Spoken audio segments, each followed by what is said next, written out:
up, y'all? Update 19.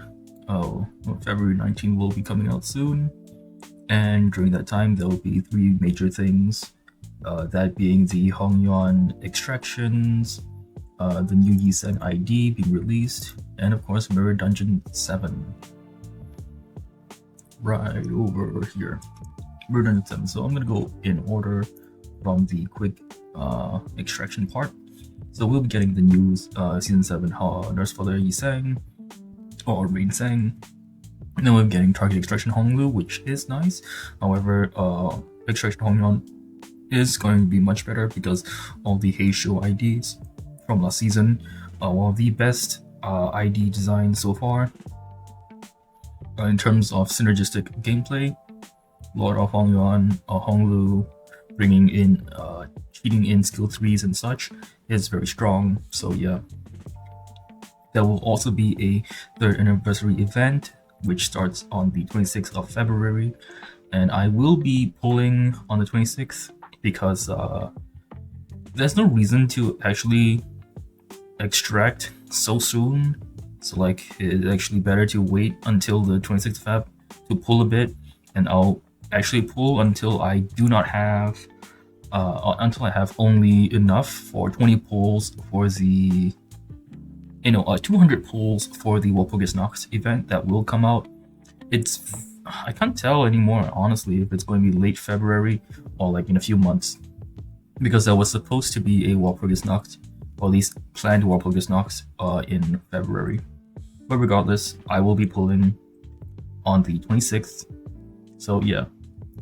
Anyways, new ID, Nurse Father Yiseng or Rain Sang. It's very simple. Blunt, pierce, slash. You can produce blunt weapons, pierce weapons, slash weapons. Every skill gives you poise, either poise count, poise potency, or poise count on skill 3. You also gain additional poise equal to unlock stage, so poise potency and poise count. So skill 3 is very strong, and also lets you produce what's it called? Slash weapons as well. These slash weapons are slash weapons being the Bastard Sword, the Great Sword, and the Scythe. For skill 2, pierce weapons, stiletto, rapier, and lance. Blunt weapons, hatchet, hammer, and whip. So yeah, so here's a little quick breakdown of the skills. Skill 1 will let you produce a blunt weapon based on your karmic consequence and your the prescript thing, the unlock stage. That's very likely what X is. If not, it's the number of procuration Hermes, but like X could be anything, could just be a flat number. It's very likely just a flat number. And we don't know if we want high karmic consequence or low karmic consequence, because we don't know if we want to be, if we want to even produce weapons. So yeah, it's very likely that we do. That way we can like keep swapping between offense up, defense down, all that based on the skills. So yeah, we can do a lot of things here. It's very interesting, honestly. So far, his kit is going to be revolving around this, the weapon swaps. At the same time, it will be Procuration Hermes. So from what I've seen so far from his kit, is that he wants to be using his defense skill turn 1 to gain as much unlock stage as possible. And if he has 2 slots, he obviously want to be using the mark ability on the mark target alongside the evade ability. That way he gains at the end of turn, he will get to the specific stage. That like ramps his stage up very quickly to use Furioso Replica very quickly.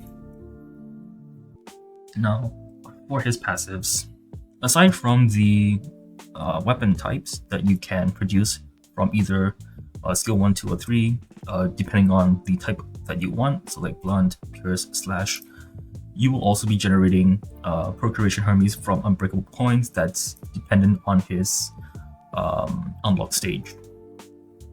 So yeah, this part on use the unlock stage minus X unbreakable coins, that is going to be important when it comes to generating procuration Hermes, because on hit with base skills, unbreakable coins gain procuration Hermes. Yeah, and also Furiosa replica, if there are any remaining unbreakable coins, you'll get divided by like X amount and then save for next turn. So you can like use it like the turn after that. His like skill 3-2. It's also very interesting because he is a 4 ego resource ID: Gloom, Pride, Gluttony, and Wrath. Anyways, his other passive makes it so that he enters the encounter with Wound Casting Mask, and also gives a desire for acknowledgement stated to Index Dawn, which just lets her do more damage. But yeah, so far I would say that this ID is giga insane. Because this is an unfocused volley, and like with any remaining extra coins out of the 9 coins you'll be using, you can gain back some of those in the form of Procuration Hermes like a later turn. So you don't have to build it back down from 0, you can just start from like whatever's left over. Anyways, going to the passive now. Procuration Hermes will make it so that it works a bit like charge. It basically works a bit like charge. You get a certain amount and you just spend it all, but like you don't use all of it if you use your Furiosa replica. Instead, like you use a certain amount of it and then you like regain some of it. So it's like recoup. It's basically a recoup of your resources, which is very nice for Procuration Hermes. Next you have Shin Fate, which is basically the Shin Fate skill. Passive that you get from like Index Dawn as well. I believe the same thing is the same with Assault, the Leihang Assault, the Thumb East Capital Assault. There we go. Anyway, Wound Casting Mask, very good. Offense up, defense down, who cares? But the big part is that it takes less damage from unopposed attacks. We don't know how much or what the percentage is. If it's much higher than the defense that we're going to lose, it's way better. Gain offense level up and defense level down, take less damage from unopposed attacks, gain burn and bleed. Yeah. Next, Indulgence and Prescript. This one is easy. Where is it? So long as you use Furiosa, where is it? Is this one? Yeah. Convert Wound Cascading to Sizzling Wound, blah blah blah. If this unit has Sizzling Wound and has Furiosa replica on dashboard, gain Indulgence and Prescript. So yeah, so long as you have Sizzling Wound, you'll be fine. And like to get Sizzling Wound, just convert basically when you have like you use Furiosa replica for the first time. So by the second time you use Furiosa replica, you get this Indulgence and Prescripts. What it does is that it makes it so that you have min and max speed +1, so your minimum is higher, your maximum is higher, so you're less likely to go last, basically. What it does is that it makes it so that you inflict more sync potency and gain more poise potency while also inflicting more sync count. You do more damage as well, but it only lasts for 1 turn. Desire for Acknowledgement is the Dawn ID's buff. So what she gets is that she gets to do more damage to marked targets, and also her skills also do more damage if it has a mark. But yeah, on hit, poise, sync, offense up, you get it. Basically, he's like Moon Knight, random bullshit go, and best part is it just works. Because his Furioso will crit. This coin deals slash, more crit. On hit without cracking, it hits a guarantee crit. So yeah, it's very likely you're going to need poise count to even get the crit. So like poise potency won't be as important. It's just poise count. So it actually guarantees a crit. It has something to crit with. It's very likely that he gains unbreakable. Yeah, he turns all of it into unbreakable coins. That just means every one of them is gonna crit, so long as they don't crack. If any of these crack, they won't crit, or at least aren't guaranteed to crit. They can still crit, just not guaranteed. But yeah, overall I'd say this is a insanely strong ego. ID, insanely strong ID.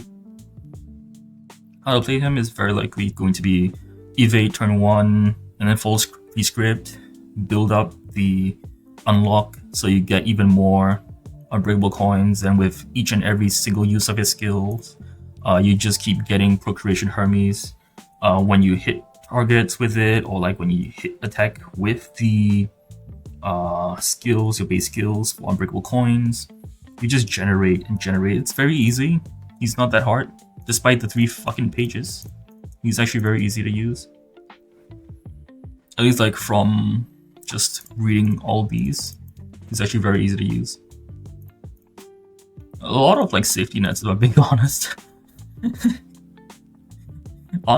you want to like go full on min-max with him, it'd probably be slash fragility over and over and over. And then when you're ready, you use your scythe, which is guaranteed given by your Furiosa replica. And from there, it's just like, boom, gone, dead, bye-bye. So yeah, he's insanely strong. Offense up, where is it?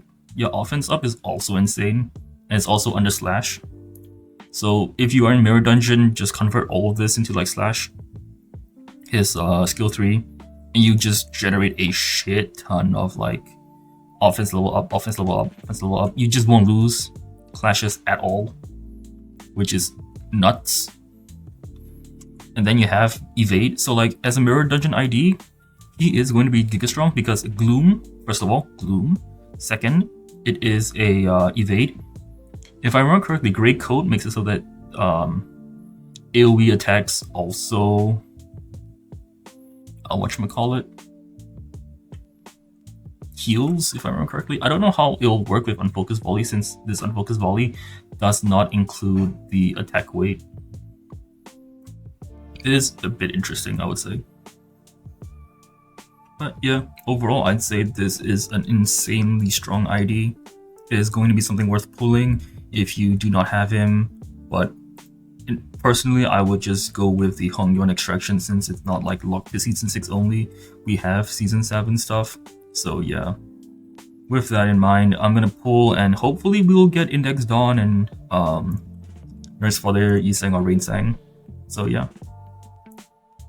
Now on to the Mirror Dungeon itself.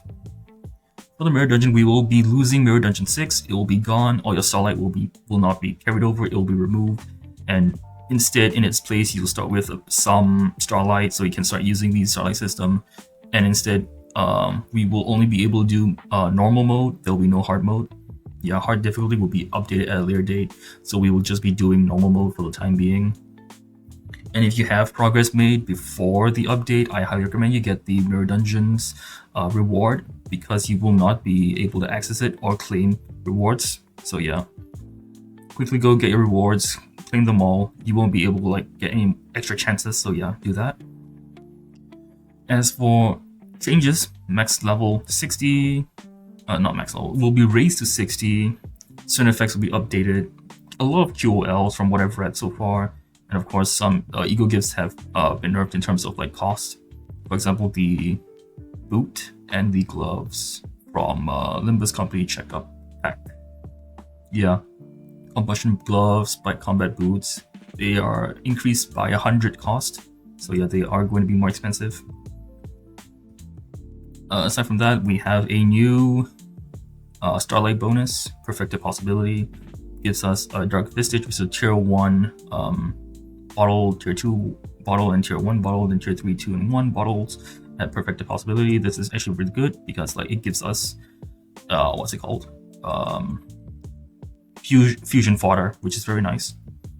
This is going to be extremely strong when it comes to Mirror Dungeon Extreme. However, I do feel that 1, then 1 2, then 1 2 3 is kind of eh. I much prefer if we get like 3 tier 3 straight off the bat. But it is what it is. Can't complain. It's pretty good. And also the changes to interstellar travel. It's not going to be as amazing for newer players because like 3 clash power up. It's strong, but like it's a lot better overall because it is. Excuse me. It is going based on your unlocked compendium instead of new theme pack itself, so it is better for older players. So yeah, this overall I feel is a good change. That way you don't have to like plan out like, oh, I have to do this first and then do that first so that when I do it next time it will be better. Yeah, no more of that. That's a good thing. overall, I think it's a good buff and a good change. But yeah, that's basically it. The rest is all QOL, from like being able to like sort things, no more like bullshit. I need to scroll all the way down on this Vistage so I can sell it instead of all like moved up, and then you can also like sort things. Where is it? There's a way to sort things now. Something about fusion. Yeah, there we go. You can now view copies as well, which is very nice. I think it's around here. Yeah, a new UI element has been added into the top right of the corner so that you can view your current identity loadout. UGIF sorting will be improved when enhancing, selling, and fusing as well. You can read all of this. It's available on Steam as well. Yeah.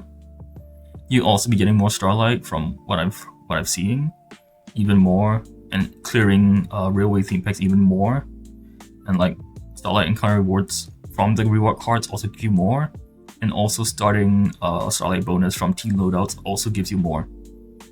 So yeah, more Starlight overall, more likely to use your like Starlight bonus. So yeah, farming Starlight isn't going to be that big of a pain now. So yeah, pretty good, pretty good. There are also changes to the ego gifts. So for example, the new Heathcliff ego will no longer stack with microchip.